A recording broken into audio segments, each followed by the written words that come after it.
Hello, thank you for joining us today. I'm Laura Kunkel, American Bloom Executive Director. American Bloom has been around for almost 25 years. We envision communities across the country as welcoming and vibrant places to live, work, and play, benefiting from colorful plants and trees, enjoying clean environments, celebrating heritage, and planting pride through volunteerism. Through our programs, grant opportunities, online resources, and the sharing of best ideas from towns and cities across the country, we empower communities to beautify and improve the overall quality of life. Today's webinar is an example of the ways that American Bloom shares information to help communities become more beautiful, vibrant, and sustainable. You can learn more about AIB by visiting our website at americainbloom.org. All right, a quick housekeeping note. If you have questions during the webinar, please put them in the Q&A section of your Zoom toolbar, which is likely at the bottom of your screen. We'll answer questions at the end. Please reserve the chat area just for chatting. Questions go in the Q&A section. Also, this webinar is being recorded. It will be posted on the website later today and also will be posted on AIB's Facebook page. Today's webinar is entitled Managing Historic Assets Through Tax Credits and Ordinances. We're joined by the amazing Kristina Whitney, who currently works within the federal government overseeing cultural resource management and environmental law. Her background is in archaeology and historic preservation. This passion for history and preservation began at a young age with field trips to Jamestown and Colonial Williamsburg and continued through a bachelor's degree in anthropology from the University of Nebraska-Lincoln and a master's degree in public archaeology from the University of New Mexico. Her career in cultural resource management has spanned the public and private sectors, working in a variety of roles focused on managing buried and built heritage that include archaeologist, historic preservationist, Section 106 coordinator, curator, and tribal liaison. Wow. We're grateful to Kristina for being with us today. Take it away. Thank you for that introduction, Laura. So I'll just dive right in if I can get the slides to advance. They did just fine a second ago. There we are.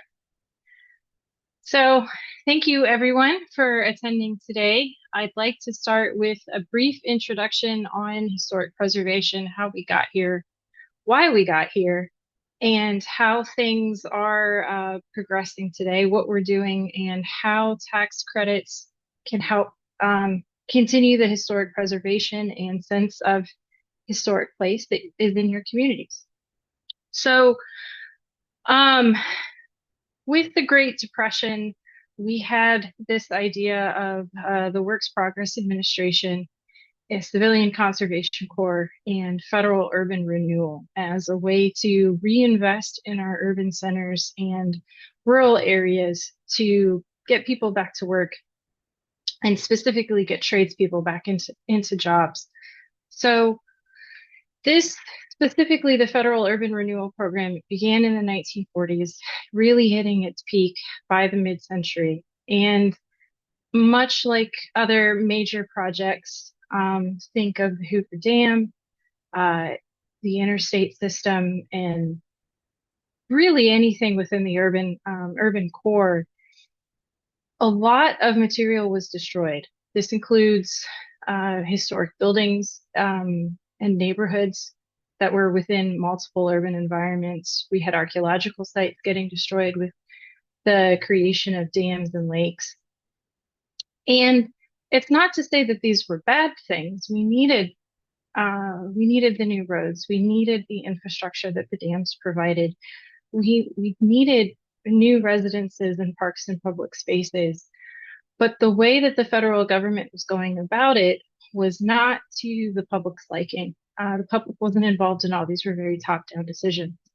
So the public outcry against this large-scale demolition was massive.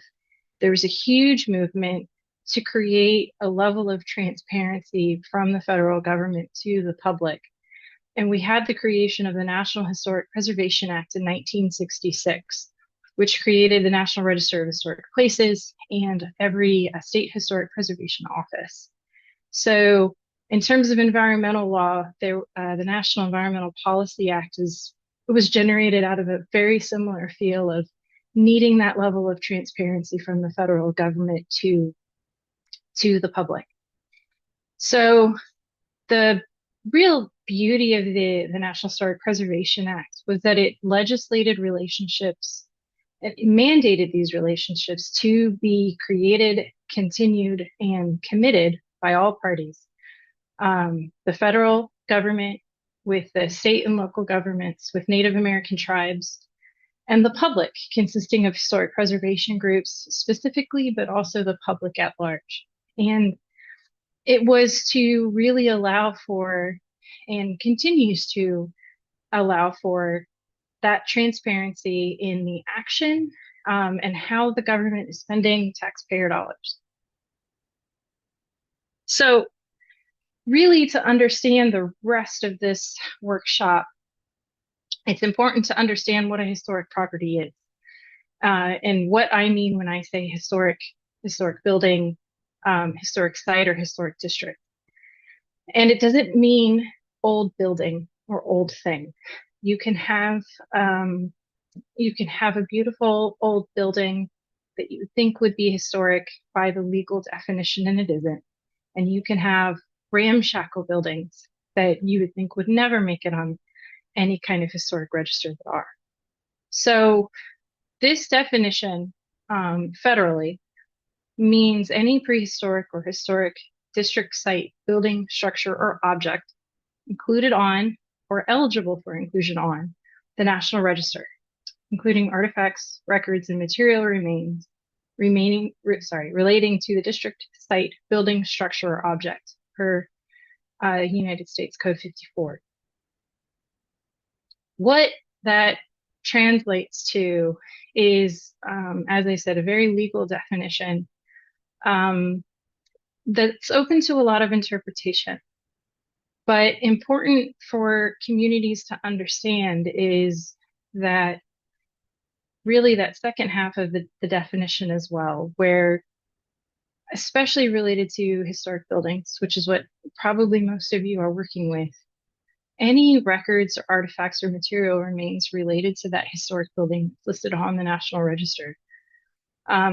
Those are a part of that historic property. So blueprints, maintenance records, those are all things that you should keep and maintain appropriately and accordingly. In addition to material remains like wood trim or paint samples, wallpaper. Those all contribute to that historic property, to the story of the historic property and how it's going to continue to be interpreted and understood and used. So part of this historic property definition is an understanding of different levels of significance. So a historic property per the National Historic Preservation Act has a local, state, and federal level of significance. So what that means is really not that it's any more or less significant, but kind of the area of influence that this particular property has for a given area. So I've combed 3 examples from the state of Virginia, where I currently live, just to give you an idea of what a historic property is, how to figure out if you've got one, just based on existing, and how to think about historic properties as they relate to your community and the stories that you want to share. So these were all from the Virginia Department of Historic Resources website. They were very easy to find. I did a search for education as the theme. There are quite a few themes that get hit on, but these were very interesting for me to find, just since education is a pretty hot topic right now. And I thought it was important just to spend a minute talking about these. So the local level of significance here, we've got the Ashwood School. It is significant because it was built in the 1940s during a period when education was changing. People had new ideas about how to teach students. This is an elementary school. So we really see that in the form and structure of this building. Retained, it's retained those changes within its structure. And then we hit, or at the time it was built, it was during the Jim Crow segregation era. So by the mid 1960s, we've got desegregation. And there are changes to the building's interior that really reflect how it was desegregated and show how education within Bath County, Virginia, changed all in step with those changes. So it retains all of those features, and I believe it's still currently used as a school, actually. So that's why it's listed on the National Register. So for the state level, we've got the Holiday Lake 4-H Educational Center. So the buildings that you see in this picture here were actually built by the Works Progress Administration, the WPA, and they were built to house themselves while they were building Lake Holiday as a recreational dam. So once that was completed, the 4-H purchased the buildings in 1941, and they were then used as a club and educational center. So the pictures that I found showing the buildings today show the same form. So we really get a good look at how rural education and outreach and everything that 4-H does was adapted to what the WPA built as temporary housing, and that is still persisting and alive today. It's still owned by 4-H, still getting used as a summer camp.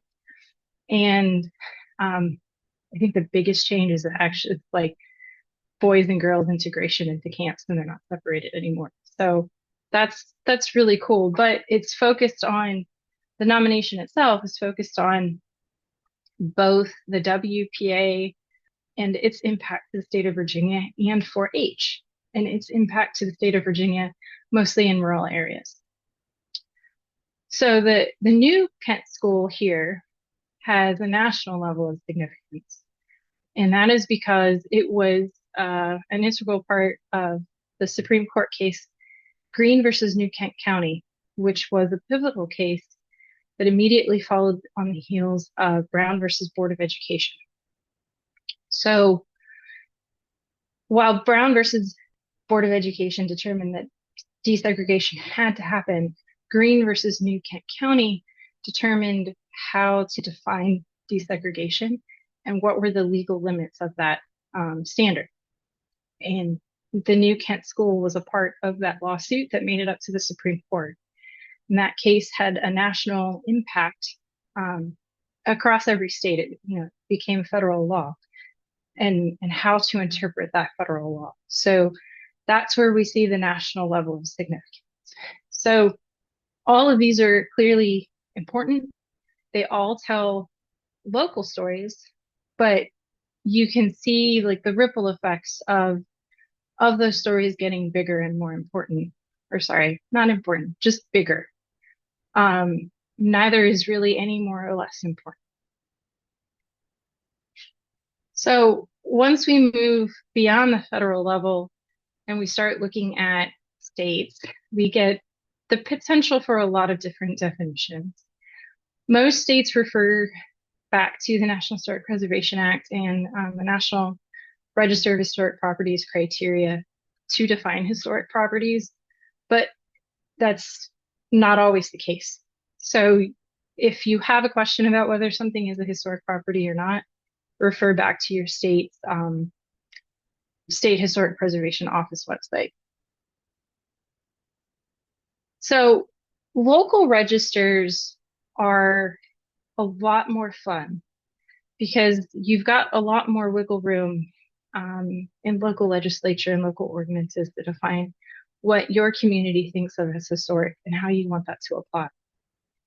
And at the local level, laws, ordinances are a lot more flexible and easier to get change on than, say, at the federal level, where things can always take years in government. I work in government, but things can move a little bit faster at the local level. So the reason that local registers are important um, is for all the reasons listed here. They really serve to demonstrate knowledge of local history and its modern relevance to residents, to visitors, and also to potential residents.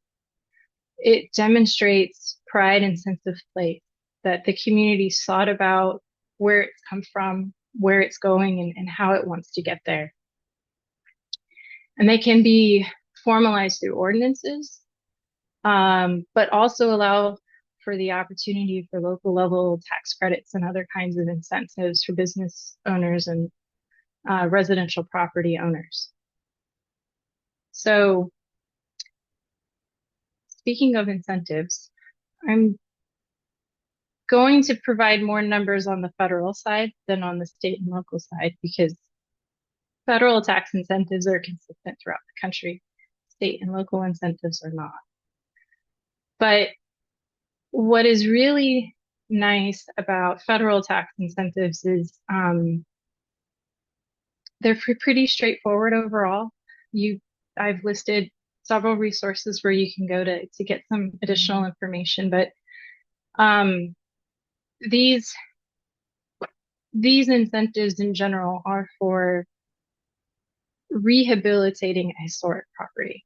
So not necessarily for ongoing maintenance of an existing historic property or one that you already own, but if it's fallen into disrepair and you need to rehabilitate it or you want to convert its use to something else, that's where this tax credit comes into play. So you can get a 20% income tax credit for rehabbing historic properties after the project is completed, and it would be paid out over a period of 5 years. And this one is specific only to income generating properties, so commercial entities, not residences. The building will have to be listed on the National Register or in a registered historic district. I've seen them utilized in state level registrations or registries. I don't know about local level, but again, that would be a question for your state historic preservation officer.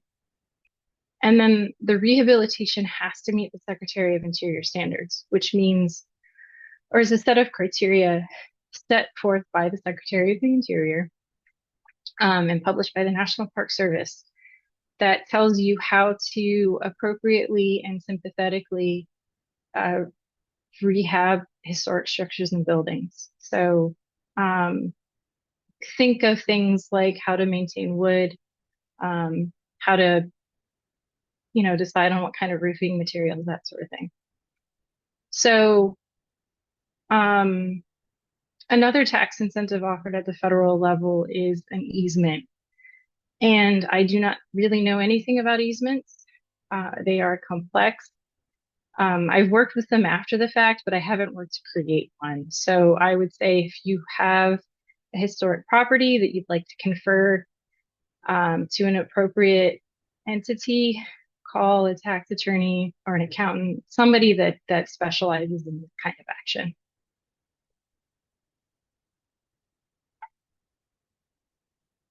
So state and local incentives can vary and will vary depending on your location. What is cool though is that state incentives can dovetail with federal incentives, and you can get a stacked tax incentive, which can provide a huge benefit when you're looking at rehabilitating a commercial property. But on the flip side, you can pursue state or local incentives and not pursue federal incentives. For instance, many states offer tax incentives to residences. So in that case, you wouldn't be able to apply for a federal incentive even if you wanted to. Or if you had only a local listed building that the federal government might not want to recognize as eligible for its national level credit, you could pursue a state incentive perhaps.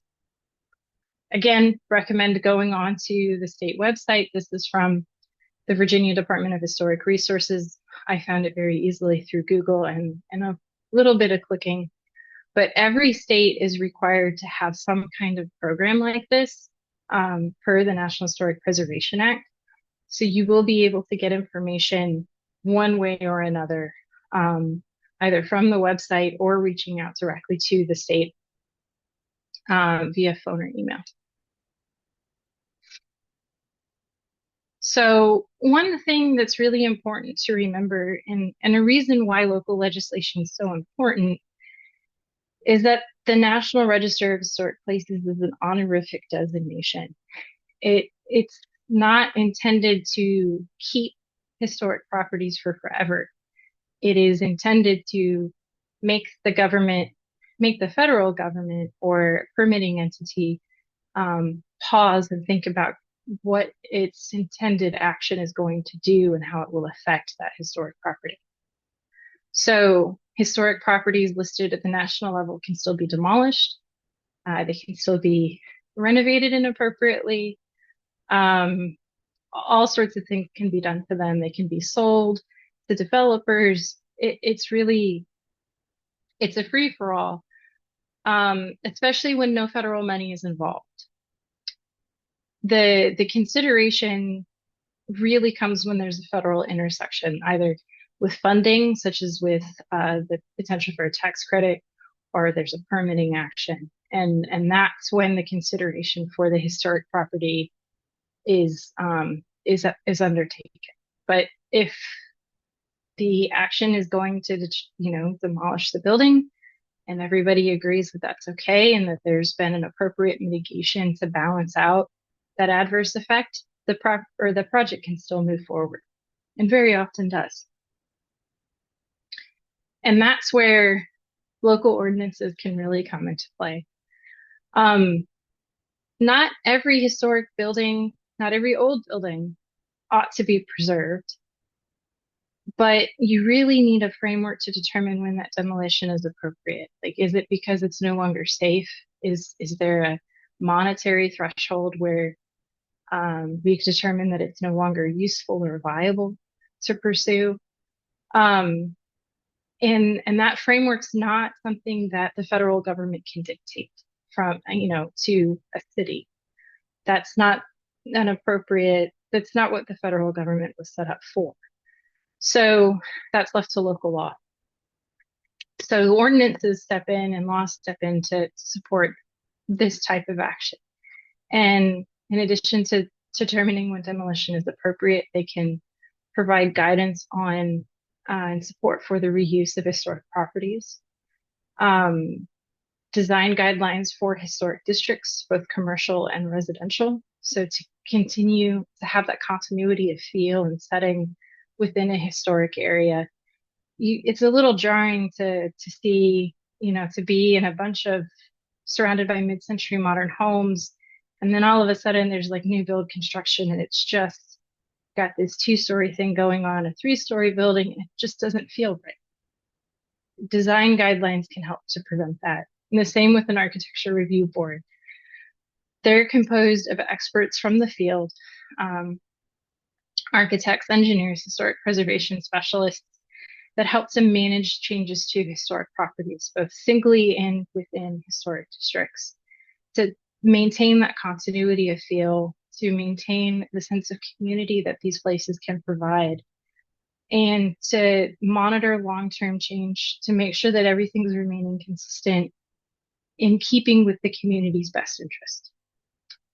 So as an example of part of an ordinance, I pulled this one from Eustis, Florida, and they are an AIB community. I've told them specifically, I love this ordinance. I think it's fantastic. And if you want a reference to it, it's in Unicode if you'd like to look it up.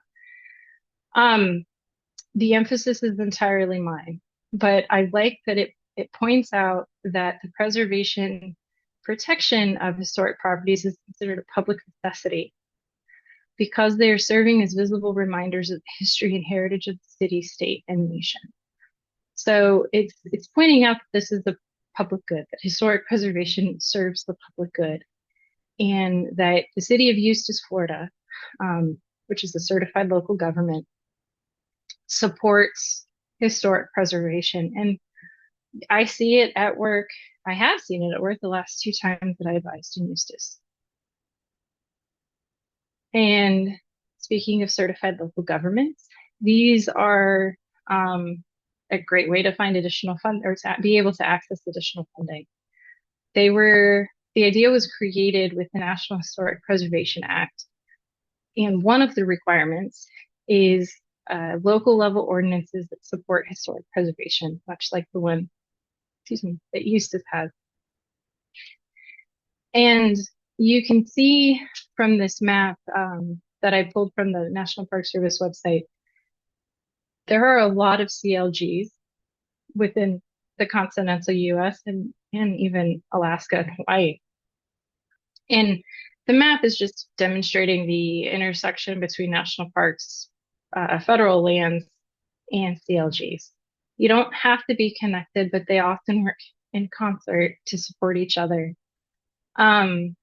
Honestly, I think that CLGs are a really great way if you have a large inventory of historic buildings or old buildings that you would like to have determined as historic properties to be able to access that additional funding that states offer exclusively to CLG.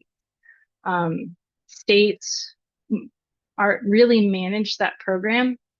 So while it gets reviewed by the National Park Service, each state is going to work with your community to get you there. And so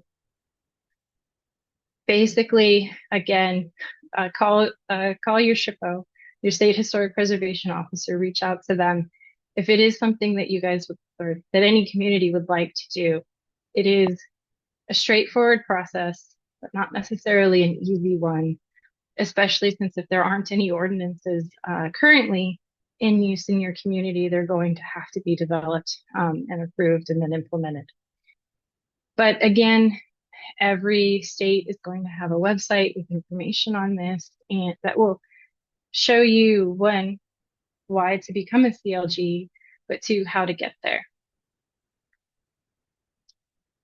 And there are also additional resources to help you get there if you would like, if you don't have dedicated staff to be able to look up all this stuff. The National Alliance of Preservation Commissions is a nonprofit advocacy group that is committed to not necessarily getting communities to CLG status, but building advocacy and education and training for historic preservation. And building CLGs is a part of that overall mission. So they have a lot of resources on their website listed here to be able to access. In addition to big picture items like CLGs, they have really dedicated trainings and offerings on things like the benefits of wood windows and the maintenance of wood windows, and when to go with wood versus installing new vinyl.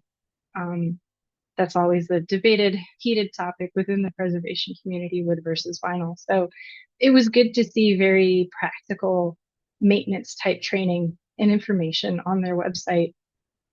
Again, in addition to the bigger picture things, they do offer paid trainings called camps that you can sign up for as a group or head out individually for. And again, a lot of other great training opportunities just available for free virtually.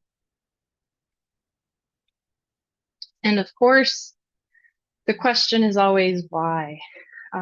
Why historic preservation? Why pursue these tax incentives? Why build them out in our communities? And I don't have information on the state and local level because finding that information alone would be a full-time job. And I have one. So, but unfortunately, I can't give all of that to you. But what I can tell you is the federal historic rehabilitation tax credit has done a lot of good. It has created 3.2 million local jobs and leveraged over $230 billion in private investment in local communities. The tax credits that were used actually generated more tax revenue than they cost to run, which is amazing to hear. And we have 50,000 buildings that have been preserved because of this tax credit program. So while I can't say that all of this is exactly the same at the local level, I can say that a lot of it, like the same thoughts and logic should apply. That um, that the tax credits are generating revenue is really what every city or community and town want to hear. That the thing that that the incentive to bring business in, keep business in the area is going to draw dollars and expenditures from local people, from tourists, from short time visitors. And really, the investment is local. Even leveraging federal dollars, the investment is in the community. It stays in the community, and is the money is getting reused by the community, which is what American Bloom is about: is investments within communities. And I got ahead of myself. Um, so this reinvestment, especially with state and local credits, is also applicable to residential neighborhoods. But you'll see trickle out effects that are trickle down effects. From that money getting spent, people will want to come and they'll want to stay, and they'll be interested in your community. And another thing that I'd like to point out is historic buildings are still around because they were built to last and persist. And there are some problems, like lead and asbestos are always a legitimate concern. Those can be managed. If those risks and hazards are known, you can take precautions to work around those safely. And you can have a building that we can't build today. We don't have those same materials. Old growth lumber is an incredibly scarce commodity, and there's a reason people go back to lumber yards to try to get it and use it. It's fantastic. And fast growth yellow pine just doesn't have the same hardiness factors that old growth lumber did. So they're an amazing resource for communities for new housing, for new business, for all sorts of things. And they're a green investment as well. Typically, new construction can take 30 to 50 or more years to recoup the energy investment that was put into its construction, whereas a rehabilitation often takes 15 years or fewer to recoup that same energy cost. And dollar for dollar or square foot per square foot, it's often cheaper to rehab than to demolish and build new. Not always. And I will say there are times when demolition is appropriate. But it is definitely still worth considering. So in closing, I'd like to point out that while the federal incentives are amazing, it's really local efforts that are providing the greatest impact on historic preservation. And we've got numerous tie-ins across the board, across all sectors of, federal, local, and state, to tax incentives, grants, and resources to pursue the historic preservation and to keep that old building going. And what so many people don't know, and really the one thing that I want you to leave with, is every state has an expert that wants to help communities succeed in their preservation efforts. There's generally more than one expert, and they want to help you. They just don't know if you want that help or not, so you've got to reach out first. That is everything. Thank you. Laura? All right, Kristina. So there are no questions, so you must have answered everybody's questions along the way. Thank you so much for that. As I close, I'll keep monitoring the Q&A section in case there is a last minute question. But thank you so much, Kristina. That was really outstanding. I appreciate you being with us today. This recording of the webinar will be posted on the website later today and on social media. Our next webinar is Tuesday, August 26th at 12 noon Eastern Time. It's about building better blocks, and it will be presented by Krista Nightingale. Krista is the Executive Director of the Better Block Organization. They're a 501c3 organization that educates, equips, and they empower communities to reshape and reactivate built environments. So we're in for a real treat with that webinar. You can learn more about all the webinars we're offering this year and other programs by visiting the website at americainbloom.org. I also want to promote the annual AIB Symposium and Awards program that we'll have this fall, September 25 to 27. It's in Michigan. We'd love to have you join us for this 3-day conference that focuses on helping communities become more beautiful and vibrant. Visit the website to learn more about this outstanding conference. Thank you so much to Kristina and to all of you for joining us. Have a great day, everyone.